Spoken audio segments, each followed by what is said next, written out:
আসসালামু আলাইকুম ওয়া রাহমাতুল্লাহ। ইসলামী শরীয়তে স্বপ্নের গুরুত্ব এবং মুহাম্মদ কাসিমের স্বপ্ন। যে জ্ঞান আসমান থেকে অর্থাৎ আল্লাহর পক্ষ থেকে কার উপর অর্পণ করা হয়, অনুগ্রহ করে দান করা হয়, সেটা হলো অর্পিত জ্ঞান বা আসমানি জ্ঞান। পৃথিবীর প্রত্যেক নবী এবং রাসূলগণ আল্লাহর পক্ষ থেকে যে জ্ঞান পেয়েছেন সেগুলো সবই ছিল এই জ্ঞানের অন্তর্ভুক্ত। এই জ্ঞান আল্লাহর পক্ষ থেকে দুই ভাবে আসে। এক, সরাসরি ফেরেশতার মাধ্যমে। দুই, আল্লাহর পক্ষ থেকে স্বপ্নের মাধ্যমে। যেমন ইব্রাহিম আলাইহিসসালাম নিজ পুত্র ইসমাইলকে কোরবানি দেওয়ার নির্দেশ পান স্বপ্নের মাধ্যমে। ইউসুফ আলাইহিসসালাম তার ভাইদের মধ্যে সেরা বা তার বাবা ইয়াকুব আলাইহিসসালাম এর উত্তরসূরি হবেন, এই সুসংবাদ পেয়েছিলেন স্বপ্নের মাধ্যমে। এবং আল্লাহ তাকে যে কোনো স্বপ্নের সঠিক ব্যাখ্যা করার জ্ঞান দান করেছিলেন আল্লাহর পক্ষ থেকে। এগুলো ছিল অর্পিত জ্ঞান বা আসমানি জ্ঞান। নবী মুহাম্মদ সাল্লাল্লাহু আলাইহি ওয়াসাল্লামকে বদরের যুদ্ধের ফলাফল আগেই দেখানো হয়েছিল স্বপ্নের মাধ্যমে। নবীজিকে তার হিজরতের স্থান দেখানো হয়েছিল স্বপ্নের মাধ্যমে। মূলত নবীগণ আসমানি কিতাব সহ যা কিছু পেয়েছেন সবকিছুই ছিল স্বপ্ন অথবা ফেরেশতার মাধ্যমে। এগুলো সবই আল্লাহর পক্ষ থেকে তার পছন্দের বান্দাদের উপর অর্পণ করা হয়েছে, পৃথিবীবাসীকে আল্লাহর একত্ববাদের সঠিক বিধান জানানোর জন্য, মেনে নেওয়ার জন্য, সতর্ক করার জন্য, সঠিক পথ প্রদর্শনের জন্য, মুক্তির জন্য। প্রশ্ন করতে পারেন যে এই অর্পিত জ্ঞান কি শুধু নবী রাসূলগণই পেয়ে থাকেন? উত্তর হলো না। আল্লাহ সুবহানাহু ওয়া তাআলা যার উপর ইচ্ছা যতটুকু ইচ্ছা এই জ্ঞান অর্পণ করে থাকেন। পার্থক্য হলো সাধারণ মানুষ বা মুমিন ব্যক্তিগণকে আল্লাহ সুবহানাহু ওয়া তাআলা ফেরেশতা ব্যতীত কেবল স্বপ্নের মাধ্যমেই এই জ্ঞান দিয়ে থাকেন। যেমন মিশরের বাদশাহ সাধারণ মানুষ ছিলেন, তাকে আল্লাহ সুবহানাহু ওয়া তাআলা স্বপ্নের মাধ্যমে জানিয়েছিলেন 7 বছর মিশরে প্রচুর ফসল হবে আর 7 বছর খরা ও দুর্ভিক্ষ চলবে।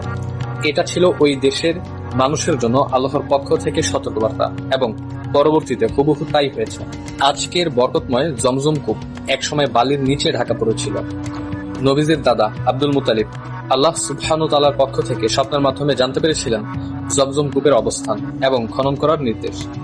এরপর তিনি স্বপ্নে দেখানো জায়গা খনন শুরু করেন এবং জমজম কূপ পুনরায় উদ্ধার করেন। এটি ছিল আল্লাহ সুবহানাহু ওয়া তাআলার পক্ষ থেকে সুসংবাদবাহী একটি সত্য স্বপ্ন। সিরিয়ার শাসক নুরুদ্দিন জঙ্গি আল্লাহ সুবহানাহু ওয়া তাআলার পক্ষ থেকে স্বপ্নে দেখেন রাসূল সাল্লাল্লাহু আলাইহি ওয়াসাল্লাম তাকে নীল চক্ষুওয়ালা দুইজন ব্যক্তিকে দেখিয়ে বলছেন, নুরুদ্দিন, এই দুষ্ট লোকেদের ষড়যন্ত্র থেকে আমাকে রক্ষা করো। এরপর নুরুদ্দিন জঙ্গি স্বপ্নের নির্দেশনা অনুযায়ী মদিনায় ব্যাপক অনুসন্ধান চালিয়ে দুইজন নীল চক্ষুওয়ালা ইহুদিকে গ্রেফতার করতে সমর্থ হলেন, যারা নবীজির লাশ চুরি করে নিয়ে যাওয়ার জন্য গোপনে বিশাল সুড়ঙ্গ করেছিল। এটি ছিল আল্লাহর পক্ষ থেকে সতর্কতা ও নির্দেশনমূলক একটি স্বপ্ন।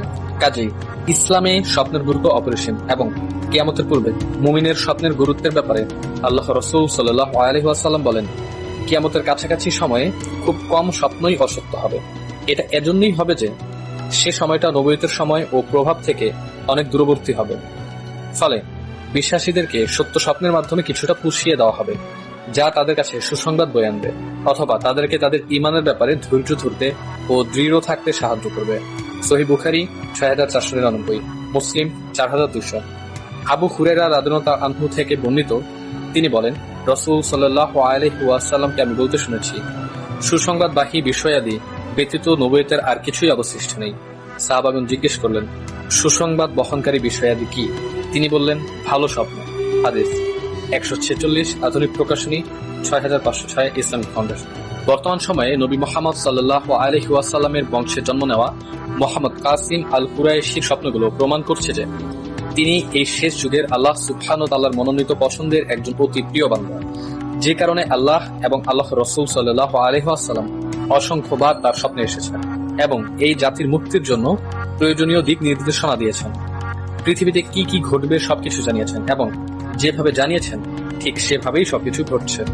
মুহাম্মদ কাসিম আল কুরাইশিকে আল্লাহ সুবহানাহু ওয়া তাআলা স্বপ্নের মাধ্যমে জানিয়েছিলেন যে যতক্ষণ পর্যন্ত মুসলিমগণ সমস্ত প্রকার শিরক বর্জন না করবে এবং তার স্বপ্নগুলো বিশ্বাস না করবে, ততক্ষণ পর্যন্ত আল্লাহ সুবহানাহু ওয়া তাআলা কোনো প্রকার সাহায্য করবেন এবং মুসলমানদের অবস্থারও কোনো পরিবর্তন করবেন না।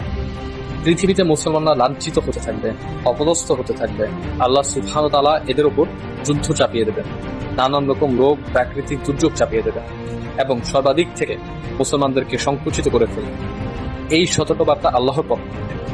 মুসলিম জাতিকে বাঁচাতে হলে ইউসুফ আলাইহিস সালামের দুর্ভিক্ষ সম্পর্কে যে সতর্কবার্তা ছিল, সেই সতর্কবার্তার মতোই এই সতর্কবার্তাকে অবশ্যই গুরুত্ব দিতে হবে। অবশ্যই দেশের বিভিন্ন প্রান্ত থেকে অপ্রয়োজনীয় ছবি মূর্তি সরাতে হবে। বিলবোর্ড, পার্ক এবং পণ্যের গায়ে ছবি ব্যবহার বন্ধ করতে হবে। মিথ্যা অভিনয়, নাটক, সিনেমা দেখা বন্ধ করতে হবে। প্রোফাইল পিকচার এবং ইমোজি ব্যবহার বন্ধ করতে হবে, কারণ মোহাম্মদ কাসিমকে আল্লাহ মুবাশশিরদের মাধ্যমে জানিয়েছেন এগুলো শিরক। মুসলমানগণ যদি এই শিরক সহ সমস্ত প্রকার শিরক বর্জন না করে, তাহলে জেনে রাখুন আপনাদের জন্য অপেক্ষা করছে ভয়াবহ শাস্তি। কারণ সত্য স্বপ্ন অস্বীকার করার অর্থ হলো নবীজির হাদিস অস্বীকার করা। নবীজির হাদিস অস্বীকার করা মানে হলো নবীজিকে অস্বীকার করা। নবীজিকে অস্বীকার করা মানে আল্লাহর আদেশকে অস্বীকার করা। আর আল্লাহ সুবহানাহু ওয়া তাআলার আদেশকে অস্বীকার করেও নিজেকে মুসলিম মনে করা চরম মূর্খামি নয় কি? সুতরাং গাজওয়াতুল হিন্দ,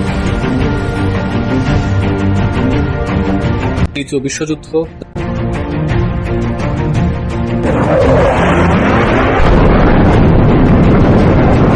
দাজ্জাল, বর্তমান বৈশ্বিক পরিস্থিতিতে মুসলমানদের করণীয়, দাজ্জালীয় ফিতনা ও নানা রকম সংকট থেকে উত্তরণের জন্য মোহাম্মদ কাসিম আল কুরাইশির স্বপ্নে আল্লাহ সুবহানাহু ওয়া তাআলার পক্ষ থেকে দেওয়া নির্দেশনাগুলো বিস্তারিত জানতে আমাদের সাথে থাকুন এবং ভিজিট করুন